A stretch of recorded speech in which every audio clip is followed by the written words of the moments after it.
Bills fan number one here, back at you with a video. I haven't made one in a while, obviously, but I'm here making a Bills preview video.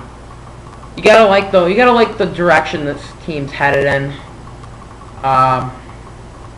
You know, they're getting players who want to be on this team. You know, with the exception of Mario Williams, I'm convinced that he wanted to play here because they gave him $100 million to play here.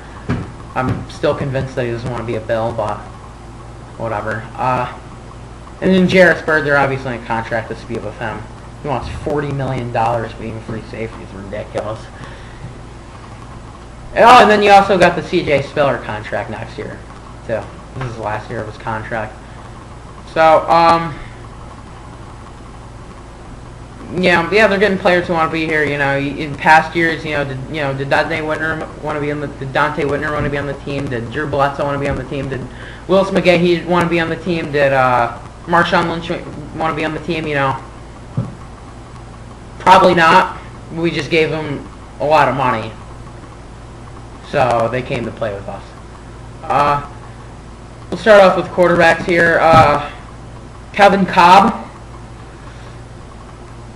The older quarterback, he hasn't really done much in his career, really. I mean, he hasn't really been any good. They talk about him a lot, I'll tell you. Like, you know, he has a lot of talent, but he hasn't really shown any really good play. I mean, you know, Arizona has that's a terrible offense to play with already. I mean, you got Beanie Wells, who runs into a wall most of the time, then you got that offensive line just falls apart. And your only wide receivers, Larry Fitzgerald, but I mean, still,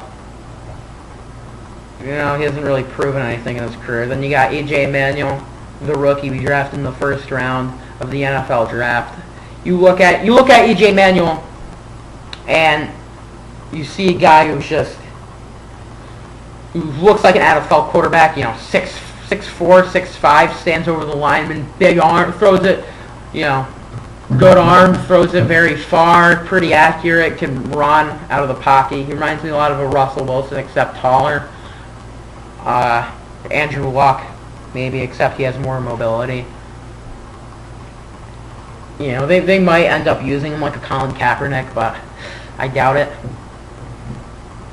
You know, and he was alright at Florida State. I mean, his stats weren't blowing up like Geno Smith's were. So, running back position, you got C.J. Spiller. Obviously, he's gonna be a Pro Bowler this season unless he gets injured. I don't see him taking it. I see him improving this year. Honestly, it's kind of hard to improve on the season that you had last season. Hopefully, they run him more. I mean, I remember there was games Chan Gillen only ran him like 9 times. It's like he would give him the ball 9 times, he'd run for 67 yards. I'm like, why didn't you run him like 20 times? He should get the ball 20 times a game. And you got Fred Jackson, who stunk last year, and that guy just can't. He's just not very good.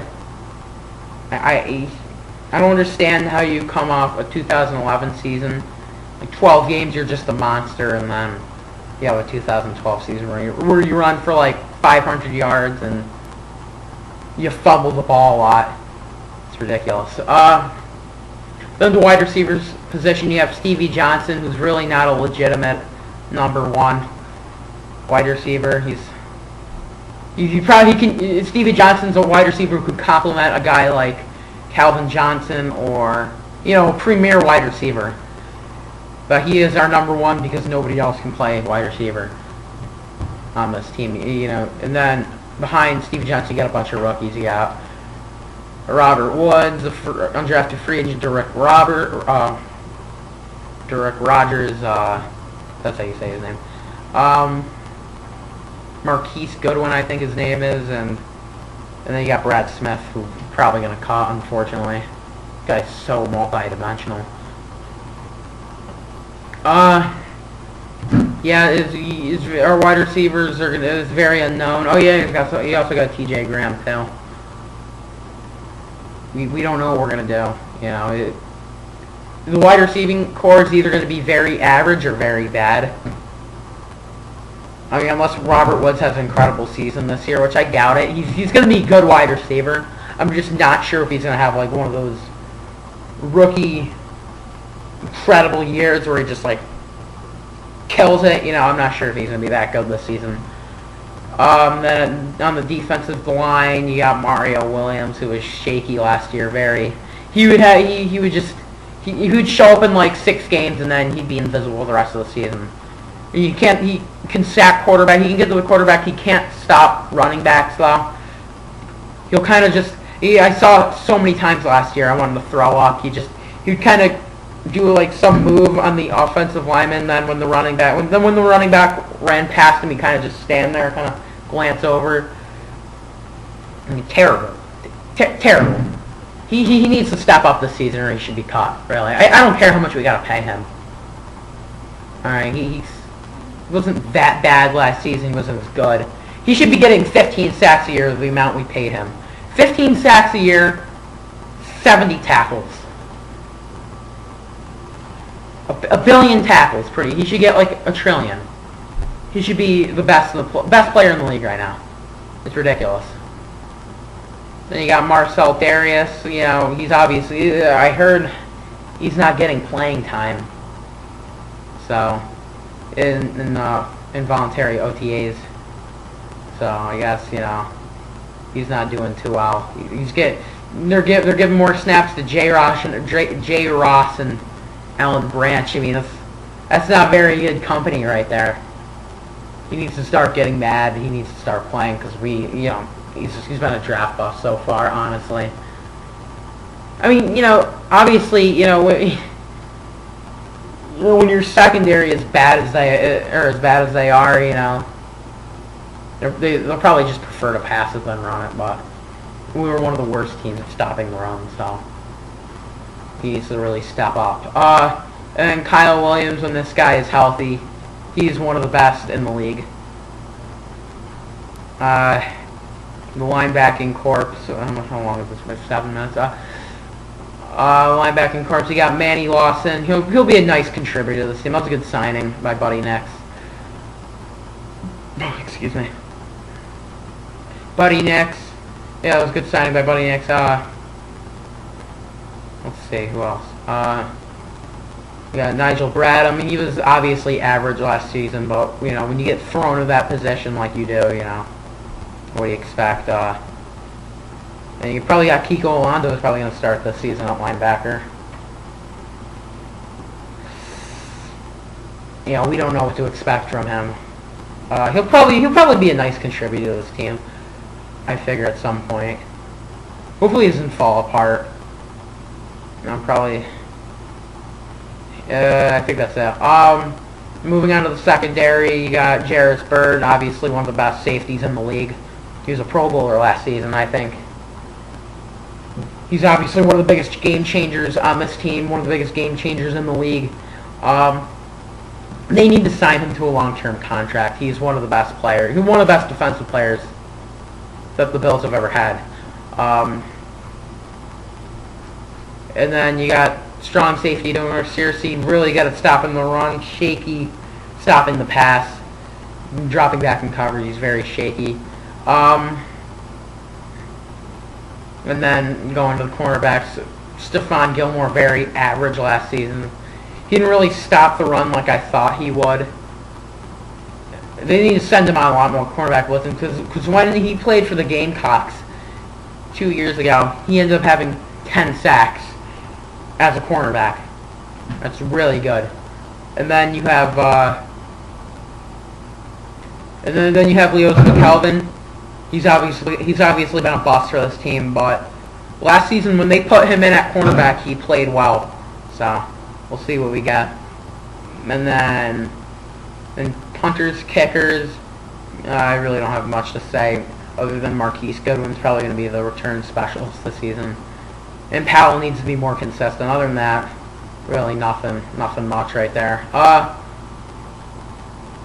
We don't know. This team could go 10-6. This division's really wide open. The Patriots are really just decimated, and then the Patriots fans will be like, oh, we got Tom Brady. Well, you know what? He needs people to throw it to. All right. He needs somebody to throw it to. Who's he throwing it to? Donald Jones? That guy sucked last season. He was on my team. That guy's slow. Alright? He can't get open. Who else are you throwing it to? Edelman? Come on, give me a break. I don't even think he's on that team anymore. Amendola? Oh, he's injured. Alright. Gronkowski, he's injured too.